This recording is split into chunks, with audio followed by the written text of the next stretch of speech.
这位长头毛的小姐看起来真轻松，搁换便当转去，想袂到这是伊上尾的画面。过无几分钟，现场的查甫人嘛对伫后壁，再过2点钟，警察和救护车随赶到现场，原来才逼出情杀案。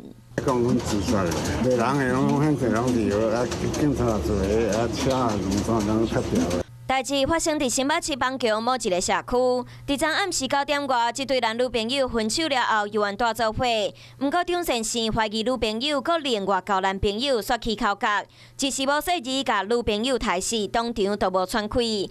伊佮随卡电话甲朋友讲，替我照顾妈妈处理后事，互伊的朋友惊甲随报警。在晚上9点40分左右破门进入屋内，只见到张姓男子胸口有2处明显的刀伤。身旁黄姓女子则没有生命的迹象。警方到现场的时，查甫人已经无喘气，好加在送病急救了后，目前已经恢复生命正常，目前要伫家护病房观察。代志过一天，感谢小组嘛登去到案发现场，无要放过任何线索。根据了解，这位查甫人进前伫健身房做教练，姓杨的女朋友嘛是同事。